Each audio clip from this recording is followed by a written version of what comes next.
Hey, welcome everybody to Pro Mindset Podcast. Today we have a returning guest, Marques Ogden. Marques, welcome to Pro Mindset today. How are you, Craig? Thanks for having me on, my friend. Absolutely. So just to kind of catch everybody up and remind them, you're an executive coach, you're an entrepreneur, you're a speaker, you're an author, you're a all-around businessman. So let's kind of dive into what's new for you now. So I'm glad you asked, Craig. So right now, a couple of things are coming up that are really new. Number one is we have OgdenVictoryMindset.com. OgdenVictoryMindset.com is our website where people who want to be part of our brand but can't afford my high-ticket coaching or speaking or consulting, they still want to get information and be part of what we're doing in our movement. So on there, we're going to have our new book that we're working on. You can purchase that. But as of right now, you can go and get the Ogden app, which is like our Ogden Academy app. It has different things on like soft skills of business and a little more hard skills, kind of more that kind of combination, but more focusing on the hard skills of business. You got the Bison operating system where you can go and learn more of the soft skills like grit, determination, attributes over skill sets type of, and then we've got like masterminds we're going to be doing, cohort programs. So Ogden Victory Mindset was created, Craig, to help people who want to be part of what we're doing, but can't afford the higher ticket items, be able to find something, a product or service that they can afford on that website. And then our book that we're working on is called Built from the Storm, the Bison operating system.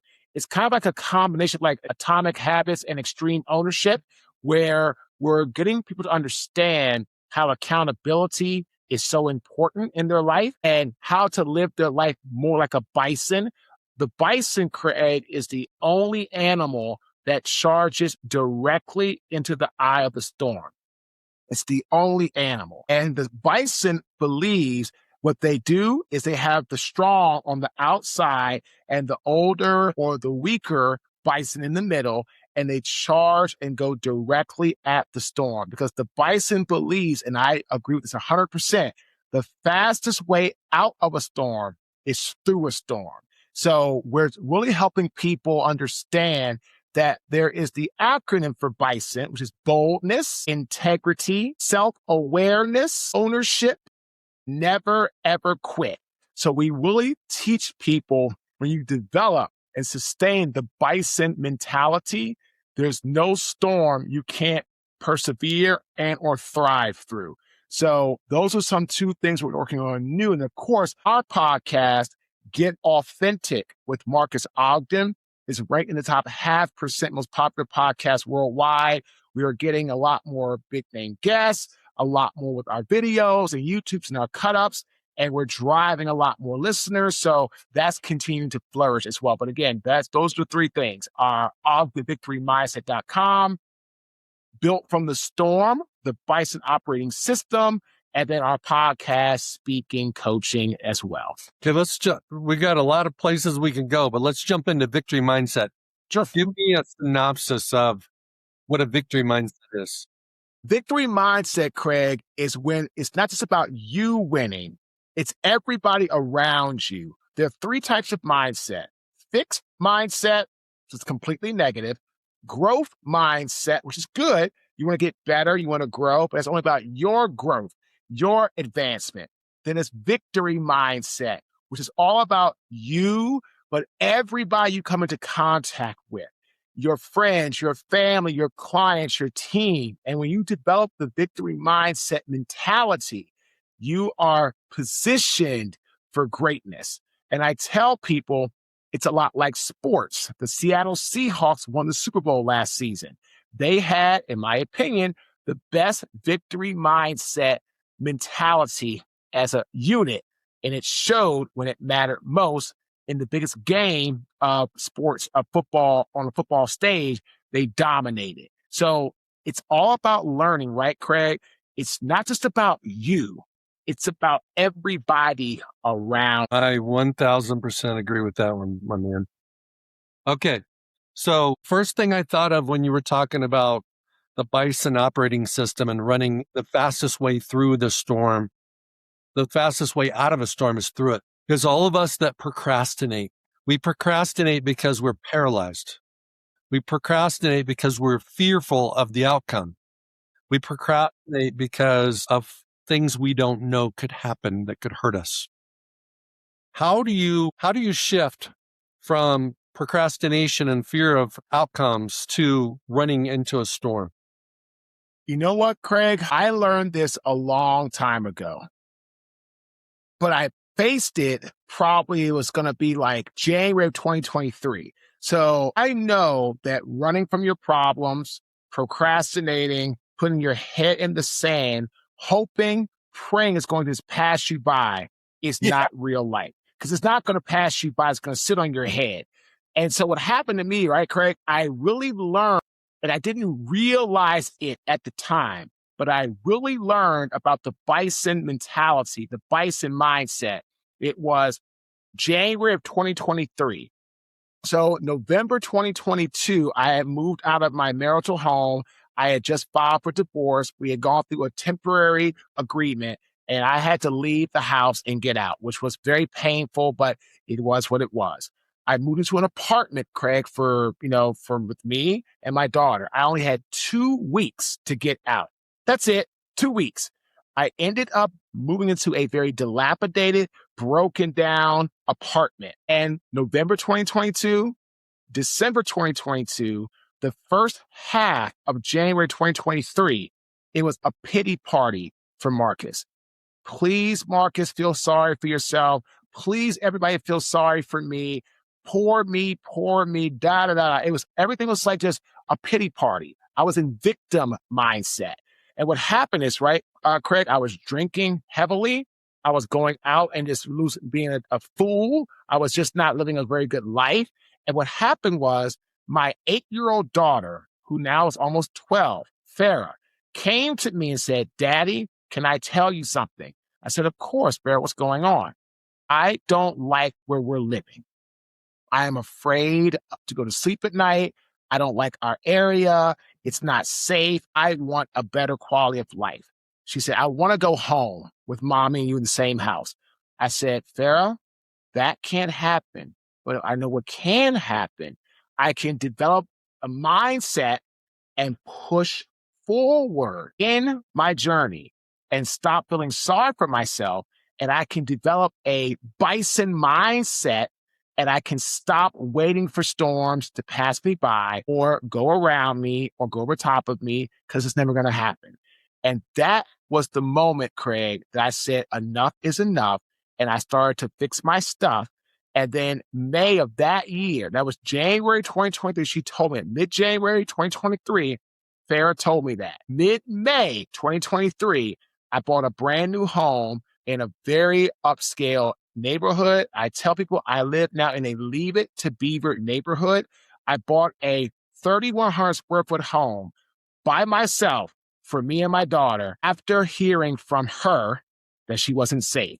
So my point is, Craig, if I can do it, so can you. But it took, being honest, it took me to get that, to regain that purpose and regain that passion to be more for my 8-year-old. And once I heard it, I have not let go of it since. Isn't it funny how when you have a dream or you have a goal, it's something that might happen, but when it's driven by another person, the probability of it happening is higher.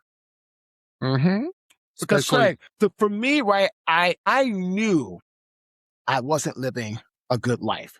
I mean, I knew that. Massive drinking, staying out late, doing things I know I shouldn't be doing. I mean, I knew that, right?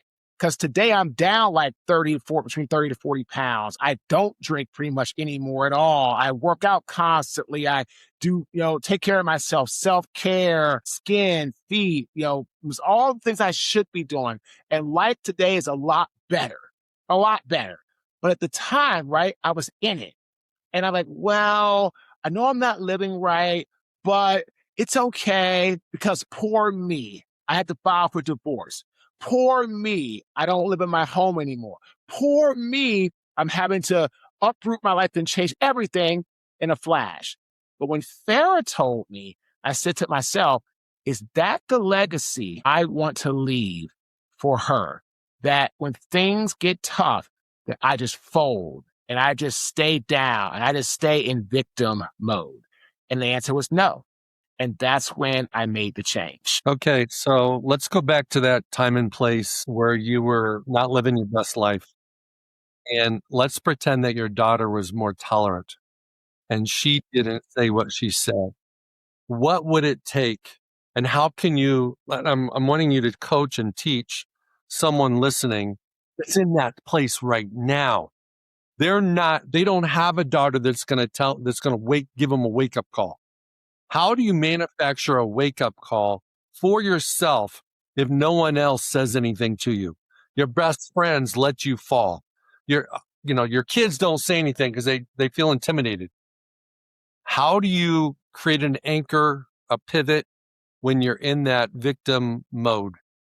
So what has to happen, right, Craig? You have to think about what purpose you want to leave behind or what legacy you want to leave behind. One of our big clients, Craig, last time we talked, they really weren't a client of ours at all, but now they're huge client of ours and they love us. It's Mass Mutual. This is their 175th anniversary this year, founded in 1851, which is nuts to even say. Their entire theme, Craig, of the entire year, a legacy of purpose, creates a future of possibilities. And so what I'm going to challenge you is, if you're in a space where I was and you're struggling, what legacy do you want to leave behind? What is the purpose that you want to do something for to leave that positive impact? I tell people, legacy, you could say another way, is the positive impact you want to be known for. So if you're struggling, look inside yourself and ask yourself that question. What legacy do you want to be known for? Because that happened to me, right, Craig, when I went through my bankruptcy, moved down here to Raleigh, $400 to my name. Again, Craig, I had 400, no 401k, no nothing. $400, a job that was going to start, and I was almost homeless because I couldn't afford next month's rent. What happened to me is when I hit rock bottom, I looked inside myself because I didn't have my daughter Farah at the time. I had Ava, who was my stepdaughter, who's like my daughter. She was at the time 9, but there was no Farah telling me that it was just me. And I told myself when I was on that curve, if I don't change, the legacy I'm going to leave behind will be one of tarnishment and of negativity. And then my dad, who worked so hard to give me a better life than he had, his legacy will die with my legacy. So it took me to understand I had to find that thing, that it factor. And if you're struggling, that's okay. We all have hardships. Just don't stay down and focus on what purpose you want to reignite, what passion you want to rekindle, and then focus on that legacy you want to be known for. Okay, let's go to Bison, the boldness, ownership, never quit acronym. Which one of those describes pivot, or you've hit that rock bottom, or you've connected to your legacy? Which one? Because like boldness is action. Okay. Is it ownership? Which one of those resonates with that? Where you got to go, I got to take ownership of my storm. I mean, it's definitely ownership, because if you don't own it, you can't fix it. I tell people, don't point the finger, point the thumb, because this you can't change, but this you can. One of my favorite Jack Canfield equations, E plus R equals O. Event plus response equals outcome. The event is out of your control.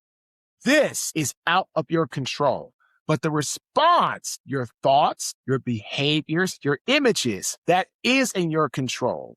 Just like this, you can change. If you don't like your size, go to the gym. If you don't like your weight, change your eating habits. Walk more, drink more water, things like that. If you don't like what you're doing salary-wise, if you don't like your job salary-wise, okay, work hard, try to find something else while doing what you do, take care of your family. And if you find it, make the pivot, right? Make the switch. You can change that, right? And like the equation says, your thoughts, your behaviors, and the images, when those are positive, like when you have positive thoughts, you show positive behavior, and you focus on strong positive images, you will have a better outcome. So ownership is all about stop looking for somebody to blame and look in the mirror first. I always tell my clients, if you aren't going to face this person, then you're not going to be able to face anybody else outside of this. One of the things that you talk about on your website is being real. What does real mean to you? Being real, Craig, means really being authentic and being vulnerable and being honest with yourself, knowing that who you are is going to change because we don't ever stay the same. And being real means owning your stuff, good, bad, or indifferent, and not looking for somebody else to blame, pass the buck to, go here, go there. We don't got time for all that. It's about really taking complete ownership of your journey and really saying, okay, I'm the one. There's a great quote. This is by Darren Hardy. There are two magic factors in your success: consistency and you, the person in the mirror. One of my favorite quotes from Aristotle: we are what we repeatedly do. Excellence, therefore, is not an act, but a habit. It's not about what you do every once in a while, every other day, every blue moon. I've been working out 6 days a week for I don't know how many years. I don't know how, even when I wasn't eating great or doing all that, I still worked out. Now that I'm actually eating a lot better, drinking more water, cutting back massively to almost nil with alcohol, better self-care, I can see a much healthier, better version of me. But even when I still was drinking a lot or eating, I still worked out 6 days a week, right? But it's now better for me. I'm seeing even more results now, but that's always been a habit, has been the gym. So my point is, everybody listening, it's not about what you do every once in a while. Again, we are what we repeatedly do. Excellence, therefore, is not an act, but a habit, which means it's not something you do every once in a while. It's what you do all the time. And everything you do in all parts of your life, whether it's being a parent or being an entrepreneur, a business owner, an employee, it doesn't matter. So, yep, I agree with that. Okay. So in my mind, I just flashed to football, and, it's, people don't talk about it a lot, but there's, 53 guys on every NFL team times 32. It's 1,700 and some odd guys, but there's a lot of guys that are better players that are home watching NFL games on the couch because they faced a storm. And most of them ran from that storm. Could have been an injury, a fractured relationship with a coach. Could have been misunderstanding with a coach. And next thing you know, they're on the streets. How would you advise an athlete that's currently in the league or in, let's say, college football or high school? It doesn't matter. It doesn't have to be a football player. It can be any athlete that's facing a storm. Let's say it's a relationship with a coach or a teammate, or maybe they're just they're in a funk. They need to blow off some steam after the season's over, and they go to some, fancy place to like party and have fun. And then they can't get back to the grind. They're stuck in the fun mode. And now they're at OTAs and they screw that up. How do you coach an athlete so that they can have a bison mentality? It starts with understanding that it's far more mental than physical. And that's guys who are home on the couch have great physical talent, great physical skill set, but the mental part is not there. I was talking to one of my great friends who used to coach at UNLV, was the strength coach. He was telling me about a player who was a running back while he was there. This running back had so much potential.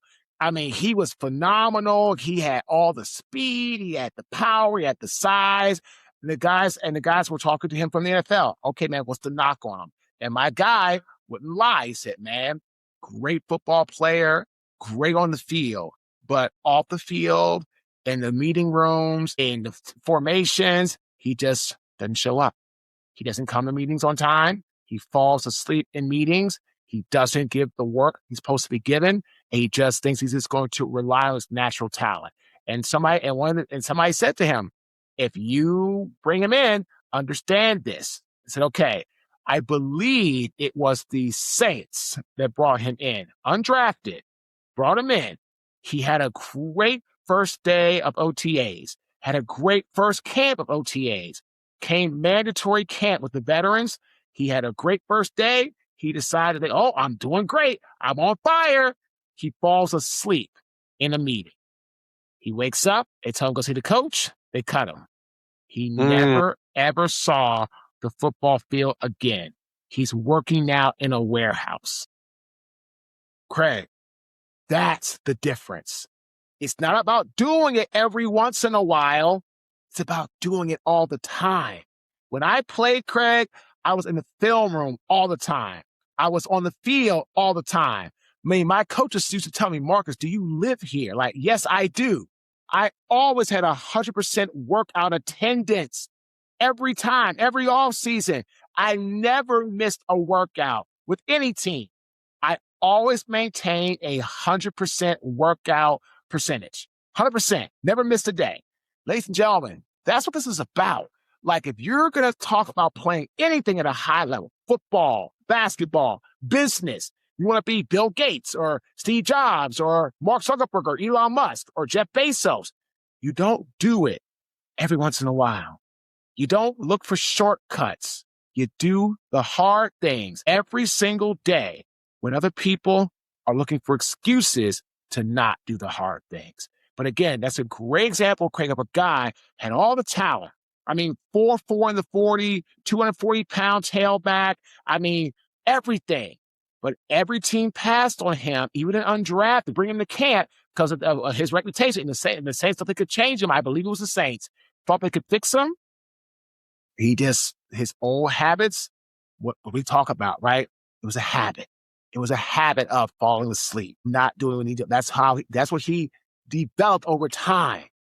And that habit caught up with him. I mean, Craig, he wakes up from the meeting. He wakes up in the team meeting and they say, go see the coach. You're done. Okay, my man. Help me help our listeners. How in the heck do you create consistency? Because you said it, man. You showing up and having a high standard, all that kind of stuff is great. But if you do it one time, nobody cares. You have to do it all the time. It has to become who you are. How do you train people, coach people, teach people consistency? One of my favorite things to talk about, because I learned this from, you might remember this name, Mike Mularkey. He was a former head coach of the Buffalo Bills. Falcons, was a great player in the NFL, went to Florida for college. Mike was my head coach in Buffalo. Mike said, if you want to control your life and take control of everything in it and be consistent, right? Because there's four C's. There's communication, there's consistency. That's one of the C's. But he said to take control of consistency, manage the other two at a high level, calendar and your clock. Coach said, if you don't control your calendar, if you don't control your clock, your day will run you. If that happens, we'll run your butt right out of this building. I heard that when I was 24 years old playing with Buffalo, and I never forgot it. And that was the time. I was always disciplined. I was always doing things anyway, but I heard that from Coach Mularkey, and I said, that's how you stay consistent. You efficiently manage and execute on your calendar, scheduling things, and then your clock within your calendar. I was just talking to one of my coaching clients about this on Tuesday of this week. He said, Marques, I'm doing a lot of things right now. I'm finding that I have things on my calendar, but I'm not executing things. That by I look at my calendar at the end of the day got away from me. I still have things on my calendar. I said, Brian, are you putting things into time blocks on your calendar? He said, no. I said, there's the problem. I said, because if you just have things on a calendar with no time block, you can get it done anytime, or worse yet, not at all. I love, Craig, at the end of a day, I love seeing a calendar, right, on my phone that was full with meetings and everything, time schedule, boop, boop, boop, boop. At the end of the day, it's empty because I've done everything in that day. I don't go to sleep until everything on my calendar that's time blocked is done and off my calendar. I will not go to sleep if an item is on my calendar to do. I won't do it. That's how you develop the consistency. I like it. Okay, you talked about Coach Malarkey saying what he said about consistency. Share with our audience another valuable lesson that you learned from your experience in the NFL that's carried over to 5-10 years later, and that maybe now you even understand how important it is more than when you learned it. Lesson that I learned from Coach Del Rio: be your own CEO. Be your own chief executive officer. Jack always said, if we have to tell you where to go, where to be, how to be a professional, how to run your life, how to do your job, you won't last long. And that was awesome for me to hear, Craig, because what I realized right then and there, it was just a lot more about talent. It was just a lot more about just skill. It's about who is going to be disciplined, who is going to be self-starting to take control of their own life. And that's why I loved playing football. My body doesn't love it right now because I've got a bad hip, the other crap I've gone through. But what I've learned from a mental standpoint, because football is a big business with pads on, you hit people, and you're trying to win the Lombardi Trophy. Football is not a game. It's a business. That's what it is. And it always will be that.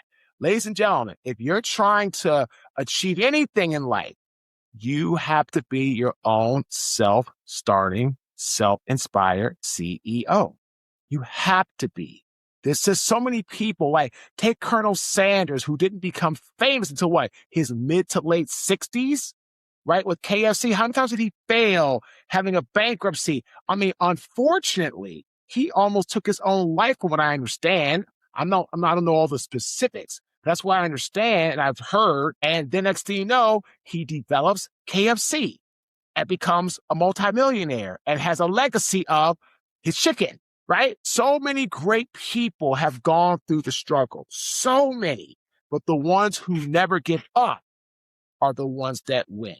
The ones who are self-inspired and self-starting always shine against the ones who are waiting for somebody to tell them what to do, how to do it, where to be. I think it goes without saying that if you are your own CEO, you're in charge of your life and you're not delegating it to other people, your teachers, your coaches, your parents, your teammates, your friends, your posse.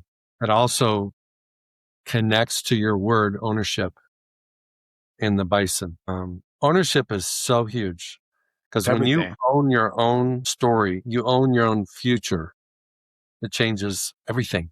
Changes your whole perspective on life. Yeah, let's talk a little bit about what's happening in college sports right now with name, image, and likeness, and some of these young men getting paid 7 figures before they get promised 7 figures before they leave high school.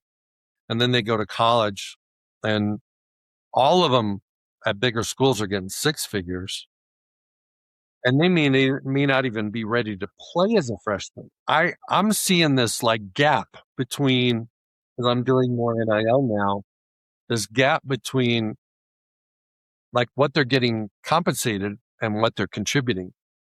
And they're not stupid. They see the gap. They feel the gap. They hear the gap. They hear the conversations. They overhear conversations in the locker room about, I'm not sure why they paid him that much money. He's not even on the 2 deep. So how is that eventually going to show up in a young man's life if he's not really deserving or earning the money they're paying him? What's going to have to happen is the young athlete's going to have to be real with themselves about where they are in their journey. And you're going to have to learn how to work your butt off to get yourself in better standing. Because again, the worst thing you could ever do to an athlete is hand them a bunch of money that they don't earn, especially in college. Because what can happen is they could get a bunch of money, not earn it, and then it could cause depression or anxiety or stress later on. This is why I always tell people it's so important that these young athletes get mentorship and or guidance in how to conduct themselves as professionals, because that's going to allow them to be able to continue to move throughout what they're doing in their life. So if you're listening as a young athlete, I'm not saying what you can get. That's not what I'm saying. What I'm saying is whatever you do get, understand there's going to come a price tag with what you're getting paid. Understand that. Treat yourself like a professional and start getting some mental mindset work and some mental mindset mentorship and or guidance, because at the end of the day, you're going to want to learn how to conduct yourself, handle yourself as these things go on through your life. So start learning how to do that early. Can you imagine making a couple $1 million in college? No. I mean, good for them, but no, not when I played. We weren't getting paid anything. We just go out and got a scholarship. We did our job. And if you made it to the National Football League, God bless you, it was amazing. If you didn't, then you have to go get a job. So again, these kids have the opportunity to set themselves up for life and not after in college, which is great. But understand there comes a lot of responsibility with that. So do not take that lightly. That's all I'm going to say. Agree with you, my man. Okay. So you were very vulnerable, saying that, hey, at one point in time, you weren't in a good place. You weren't living where you wanted to be living. Your daughter didn't want to be living where you were living. I want you to be vulnerable, and I want you to look back at your football career and identify the one aspect of the Bison that you didn't have as much as you wish you would have had, that you might have today. But if you would have had it at 18 or 20 or 22 or when you were in the league, your league experience might have been different. Because my guess is, I want to say one thing. Whatever it is, there's a 90% chance every athlete out there is the same thing. That's easy. Self-awareness. I wish I would have been a lot better at taking criticism to make myself better. I always loved positive feedback, but I didn't like negative feedback or feedback that was constructive, or constructive criticism. I hated it. So I was never, ever truly self-aware of how to improve myself and how to be better and how to do more and how to push for more. I always worked my butt off, but I would have really loved, if I was a young player, I would have been more self-aware of how to get better and how to be a pro and not be so quick to feel like someone was attacking me if they were trying to give me constructive criticism. I wish I would have been more self-aware of how to better myself and handle those type of incidents. It would have helped me tremendously. It would have helped me tremendously in my football career, for sure. Okay. I would say that same challenge is at the forefront of most collegiate athletes. Yeah, agree. 100% agree. So you said that you wish you would have been more self-aware and you wish you would have handled criticism more so you could figure out how to improve. Now the question, Marques, is how do you do that? How do you become more self-aware? Stop thinking that you're going to always be perfect in all that you do. Stop thinking that you're going to always have it figured out. Stop thinking that you can't get better when someone challenges you to be better.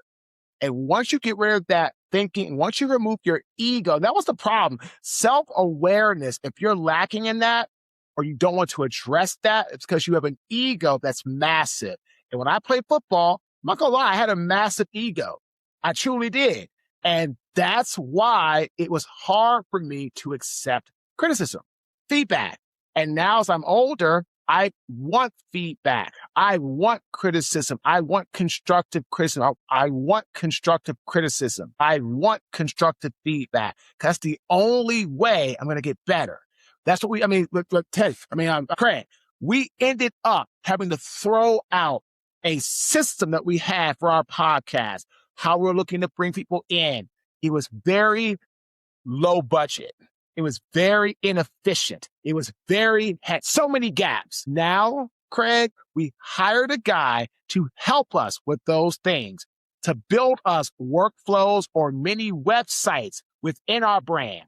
We have our main website that we now have a podcast workflow, mini website or lead magnet. We have a keynote speaker workflow, lead magnet, mini website. We have a coaching/consulting workflow, lead magnet, mini website. And my friend, it looks so amazing now. And we have so many people that have filled it out. So many people now want to be on our show. We just we just got Murr, whose name is James Murray from the Impractical Jokers. Him and I think her name is Natasha are coming on our show July 1st. We have gone through and we're still getting better with it. We've improved our LinkedIn, created a podcast LinkedIn page, a keynote speaker LinkedIn page, a coaching/consulting LinkedIn page. The point is, right, Craig, it's like today I'm all about feedback and criticism. And that's why our brand is now going like this. Whereas before it was going like this, but it was just taking so long because everything was disjointed. It was not where it was supposed to be. So that's what it's all about now. Okay. That's awesome. Congratulations on that. You brought up the word ego. And ego's good until it's not. And if you don't have an ego, it's really hard to be successful because you've got to have that belief in who you are. You got to think that you can do it, even though people may tell you can't. Ego serves a really positive purpose. But then there's a line and it crosses that line and it starts working against you because you think that you've already made it before you've made it. You think that the money's going to last longer than it's going to last. All these kind of things. How do you most productively manage your ego so that it works for you and not against you? Have confidence and belief in yourself. But understand this, the minute you stop listening to people that you know have expertise, experience, and or wisdom in the area that you should be listening to them and gaining from them and using that information to enhance your job or your career or your skill set. The minute you stop listening, now you're in trouble because it's great to have confidence and self-belief and an ego that you can do something, you can be the best that you can be. That's okay. But ego, when it crosses over to you stop listening and you stop thinking that you can learn and you stop thinking that you can take advice from others, that's the beginning of the end for you. And that's why I lost my construction company. That's why I had trouble trying to get my life back on track because I constantly stopped listening to people that I should have been listening to. And that is the most important factor in this business and in your life, in this journey. Never let your ego get bigger than the good part of your soul. And what I mean is if you are talking and people are talking to you and you're not listening, there's a problem. I think it's when maybe it's the beginning of the end or maybe it's the end is when you think you have it all figured out. Oh, it's the end. It's not the beginning, it's the end. It's the end. It's the end. Yeah. There's always somebody that can give you great advice on how to do something better more efficient, whatever the case may be, there's ways to get better. And other people can see things that we can't see, right? Always. Okay. So you've brought up legacy more than once. You talked about a little bit about rocking and rolling in your processes right now. And you've also talked about some hardships. How are you packaging all that wisdom and experience and delivering it to your kids so that they can live more on the right side of things than not? So your 8-year-old daughter now is probably about 12 or something Almost like 12. that. Almost 12. Yep. Okay. So, she's only ready for a certain amount of this information. But as time goes on over the next 4, 5, 6 years, she's under your roof before she goes off to school. How are you packaging this for her so that she can live her best life and not make the same mistakes that you did? I tell her to live on the character ethics side of life. Loyalty, truth, honesty, virtue, patience. Live wisdom, live on the character ethics side of life. Because when you do that, you're going to always be in a position to have gratitude and have no ego and always be a person that's humble and it's a servant and is helping others. You're living your life with purpose, not just for you, but purpose driven, where your purpose is helping others as well. So I'm always stressing to both of my girls, 22 and 11, who's almost 12, that they need to be living on the character ethics side of life. And when they do that, that's when great things are going to happen for them. Okay, the culture and society and social media and friends is not telling them that. So how do you make an impression on your girls when all they got to do is get on Instagram or go, like your 20-something-year-old, go to a party and it's not that. It's like it's never been that. So, what kind of steroids do you have to make sure that they get this, because everybody else is telling them something different? I always tell my girls, you want to be a disruptor and you want to set the tone, not follow the leader. You want to be the leader. And when they hear that, that constantly reminds them that they're the ones that are in control of their own life. And that's why my 22-year-old graduated college from NYU. She's now back home in Raleigh. She's going to be working at UNC Hospital in the intensive care unit. And that's why Farah is doing great in school, doing basketball, doing singing lessons, has a recital tomorrow. I'm going to go pick her up in a minute for her practice. And, it's great. And so this is why both my girls are disruptors and not followers. And that's exactly what I've taught them to do. And I will do that until the day I'm no longer here. In the interest of time and your responsibility as a dad, got one final question. You talk about massive breakthroughs. Of all the things we talked about today, or maybe didn't talk about today, someone is looking for, I think almost everybody's looking for a massive breakthrough in some aspect of their life. They might be killing it financially, but they're not. They look in the mirror and they don't like what they look like. They've got a great relationship, but something else is not going well. What is your recipe? What is your process? Like the basic fundamentals of creating momentum towards a massive breakthrough. It starts with doing something small every single day. I tell my clients the small things add up to the big things. If you're trying to lose weight, you didn't gain the weight all in one day. You're not going to lose it all in one day. If you're trying to grow a business, Come on, Mark. You're going to lose it all in one day. Come on, it's not going to happen. It's not going to have this massive breakthrough in one day. Doesn't happen that way. Everything that's worth something takes time. And that's what people have to understand. Again, we'll go back to Aristotle. We are what we repeatedly do. Excellence, therefore, is not an act, but a habit. Repeatedly. Just try to be one step, 1 yard, 1 inch better than you were yesterday. And when you do that, it'll start to add up to big, gigantic wins. Thank you very much for being on Pro Mindset today. Thanks for having me, my friend.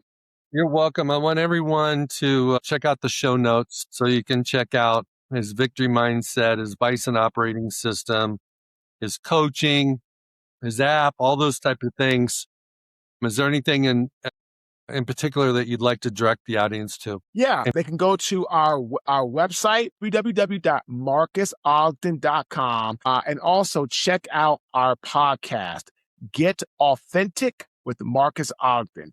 We're on YouTube, we're on Spotify, we're on Apple, all the majors. And again, come in and listen to authentic stories of authentic human beings. That was a very authentic podcast today. I want to thank you very much for being on. Thanks so much, my friend. Appreciate you. Hey, it's Craig Domann, the host of Pro Mindset Podcast. I want to thank you for listening or watching today's show. And you can catch us every week on the normal social media platforms like YouTube, Facebook, Instagram, and all the listening podcast platforms. I hope you enjoyed today's show. And more importantly, I hope you gained a Pro Mindset insight.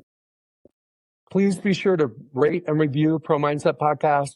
And I look forward to catching up with you on our next show.